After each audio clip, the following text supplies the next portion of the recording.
വിശുദ്ധ പൗലോസ്ലീഹ റോമാക്കാർക്ക് എഴുതിയ ലേഖനം 10-ാം അധ്യായം 1 മുതൽ 4 വരെയുള്ള തിരുവചനങ്ങൾ. സഹോദരരെ, എന്റെ ഹൃദയപൂർവകമായ ആഗ്രഹവും ഇസ്രായേലിനു വേണ്ടി ദൈവത്തോടുള്ള എന്റെ പ്രാർത്ഥനയും അവർ രക്ഷിക്കപ്പെടണമെന്നതാണ്. അവർക്ക് ദൈവത്തെക്കുറിച്ച് തീക്ഷ്ണതയുണ്ടെന്ന് ഞാൻ സാക്ഷ്യപ്പെടുത്തുന്നു. ആ തീക്ഷ്ണത ശരിയായ അറിവിന്റെ അടിസ്ഥാനത്തിലല്ലെന്നേയുള്ളൂ. എന്നാൽ ദൈവത്തിന്റെ നീതിയെക്കുറിച്ച് അവർ അജ്ഞരാകൊണ്ടും തങ്ങളുടെ തന്നെ നീതി സ്ഥാപിക്കാൻ വ്യഗ്രത കാണിക്കുന്നതുകൊണ്ടും ദൈവനീതിക്ക് അവർ കീഴ്വഴങ്ങിയില്ല. വിശ്വസിക്കുന്ന ഏതൊരുവനും നീതീകരിക്കപ്പെടുന്നതിന് ക്രിസ്തു നിയമത്തെ പൂർത്തീകരിച്ചിരിക്കുന്നു. ഓർമ്മിക്കുക, തിരുസഭ ഇന്ന് വിശുദ്ധ ഡൊമിനിക്കിന്റെ ഓർമ്മ തിരുനാൾ അനുസ്മരിക്കുന്നു. 1170 സ്പെയിനിൽ കാസ്റ്റൽ എന്ന പ്രദേശത്ത് ഒരു പ്രഭു കുടുംബത്തിൽ ജനിച്ചു. ഡൊമിനിക് എന്ന പേര് സ്പാനിഷ് ഭാഷയിൽ ഡൊമിംഗോ എന്നാണ്. ഈ പേരിന്റെ അർത്ഥം ഞാൻ ദൈവത്തിന്റേതാണ് എന്നാണ്. അമ്മ മകനെ ഭക്തമുറകളും പ്രായശ്ചിത്തങ്ങളും ധാരാളം അഭ്യസിപ്പിച്ചു. പഠിത്തത്തിൽ നല്ല കഴിവുണ്ടായിരുന്ന ഡൊമിനിക്കിന് അക്കാലത്ത് ലഭിക്കാവുന്ന ഏറ്റവും ഉത്തമ വിദ്യാഭ്യാസം ലഭിച്ചു. തന്റെ പഠനകാലത്ത് നാട്ടിലൊരു വലിയ ക്ഷാമമുണ്ടായപ്പോൾ തന്റെ പുസ്തകങ്ങളെല്ലാം വിറ്റ് ദരിദ്രരെ സഹായിച്ചു. 25-ാം വയസ്സിൽ ഓസ്മ ബിഷപ്പിന്റെ കൂടെ യാത്ര ചെയ്തപ്പോൾ ആൽബിജൻസിയയിൽ പാഷണ്ഡത വരുത്തിക്കൂട്ടിയിരുന്ന നാശം അദ്ദേഹം നേരിൽ കണ്ടു. തന്റെ തുടർന്നുള്ള ജീവിതം പാഷണ്ഡതകളുടെ മാനസാന്തരത്തിനും വിശ്വാസ സംരക്ഷണത്തിനുമായി അദ്ദേഹം ചിലവഴിച്ചു. ഇതിനായി അദ്ദേഹം 3 സന്യാസ സഭകൾ സ്ഥാപിച്ചു. പെൺകുട്ടികളെ പാഷണ്ഡതയിൽ നിന്നും അബദ്ധ ചിന്തകളിൽ നിന്നും സംരക്ഷിക്കാൻ അവർക്കായി ഒരു സഭ സ്ഥാപിച്ചു. അക്കാലത്ത് ഭക്തരായ കുറെ പേർ അദ്ദേഹത്തോട് ചേർന്ന് പ്രവർത്തിക്കാൻ തയ്യാറായി. അവരെയെല്ലാം ചേർത്ത് പ്രയർ പ്രീച്ചേഴ്സ് എന്ന പേരിൽ ഒരു സഭ കൂടി സ്ഥാപിച്ചു. പിന്നീട് കുടുംബജീവിതം നയിക്കുന്ന പുരുഷന്മാർക്കായി ഒരു സഭ കൂടി സ്ഥാപിച്ചു. ഈ 3 സഭയെയും ദൈവം സമൃദ്ധമായി അനുഗ്രഹിച്ചു. അത് അതിവേഗം ഫ്രാൻസ്, ഇറ്റലി, ഇംഗ്ലണ്ട്, സ്പെയിൻ എന്നീ രാജ്യങ്ങളിൽ ശക്തമായി വ്യാപിച്ചു. ദക്ഷിണ ഫ്രാൻസിലെ മോൺട്രിലിനടുത്ത് ഫാൻജോക്സിൽ 1207 ഏപ്രിൽ മാസത്തിൽ പാഷണ്ഡതാനുകൂലികളും ഡൊമിനിക്കും തമ്മിൽ 15 ദിവസത്തെ വാഗ്വാദം നടന്നു. ഓരോ സമ്മേളനത്തിനു ശേഷവും ഇരുകൂട്ടരും തങ്ങളുടെ പ്രസ്താവനകൾ കൈമാറും. ദൈവഹിതം എന്തെന്നറിയാൻ ഇരുകൂട്ടരും തങ്ങളുടെ പ്രബോധന രേഖകൾ അഗ്നിയിലേക്കിടും. പാഷണ്ഡികളുടെ രേഖകൾ അപ്പോൾ തന്നെ അഗ്നി വിഴുങ്ങി. എന്നാൽ ഡൊമിനിക്കിന്റെ രേഖകൾ കത്തിയില്ല. 3 തവണ മാറി മാറി അഗ്നിയിലിട്ടിട്ടും അഗ്നി സ്പർശിക്കുക പോലും ചെയ്തില്ല. അദ്ദേഹം ജീവിച്ചിരുന്ന കാലയളവിൽ മരിച്ചവരെ ഉയർപ്പിച്ചതുൾപ്പെടെ ധാരാളം അത്ഭുത പ്രവർത്തനങ്ങൾ ചെയ്തിട്ടുണ്ട്. ഡൊമിനിക് ജീവിച്ചിരുന്ന ഒരു വിശുദ്ധനായിരുന്നു. അദ്ദേഹം കടന്നു പോകുമ്പോൾ ജനങ്ങൾ അദ്ദേഹത്തിന്റെ കുപ്പായത്തിന്റെ കീറിയ ഭാഗങ്ങളിൽ നിന്നും തുണിക്കഷ്ണങ്ങൾ കീറിയെടുക്കുമായിരുന്നു. 1221 ഓഗസ്റ്റ് 6-ാം തീയതി അദ്ദേഹം നിത്യസമ്മാനത്തിനായി വിളിക്കപ്പെട്ടു.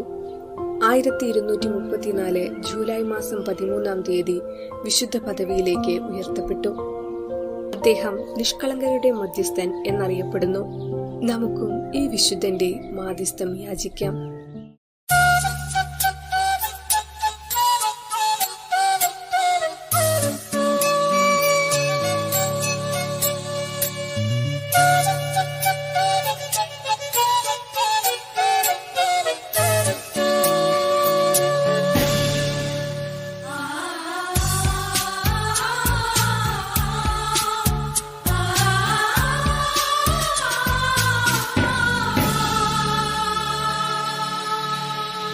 ഇന്നൻ മനതാരിൽ ഉയരുന്നോരാഗ്രഹം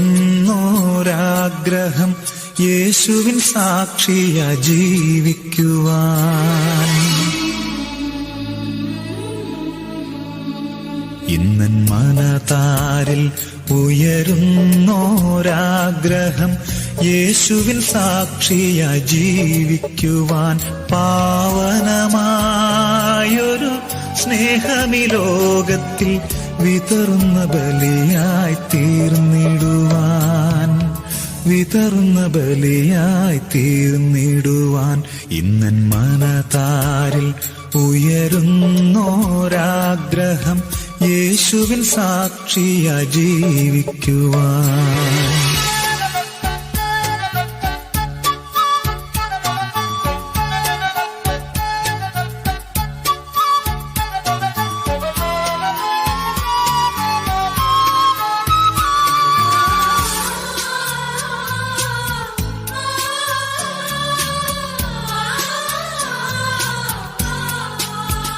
യേശുവേ നീ എനിക്കായി നാളിതുവരെ ചെയ്ത ഈ നന്മകൾ ഒക്കെക്കുമായി. യേശുവേ നീ എനിക്കായി നാളിതുവരെ ചെയ്ത ഈ നന്മകൾ ഒക്കെക്കുമായി. ദാനമായി നീ എനിക്കേകിയ ജീവിതം നിൻ തിരുമുൻപിൽ സമർപ്പിക്കുന്നു.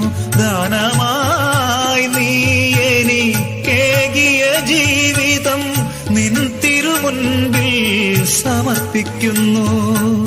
നിൻ തിരുമുൻപിൽ സമർപ്പിക്കുന്നു.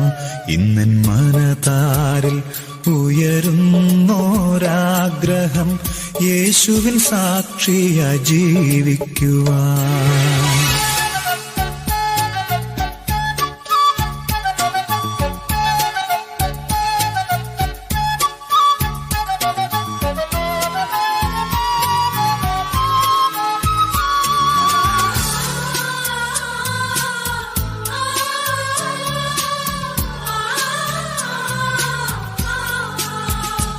എൻ സ്നേഹമേ നിന്നോടൊത്തായിരിക്കും അസുലഭ നിമിഷത്തെ ഓർത്തിതാ ഞാൻ. എൻ സ്നേഹമേ നിന്നോടൊത്തായിരിക്കും അസുലഭ നിമിഷത്തെ ഓർത്തിതാ ഞാൻ. ഈ ലോക ജീവിതം തന്ന സുഖങ്ങളെ വ്യർത്ഥമായി കണ്ടുപേക്ഷിച്ചിടുന്നു.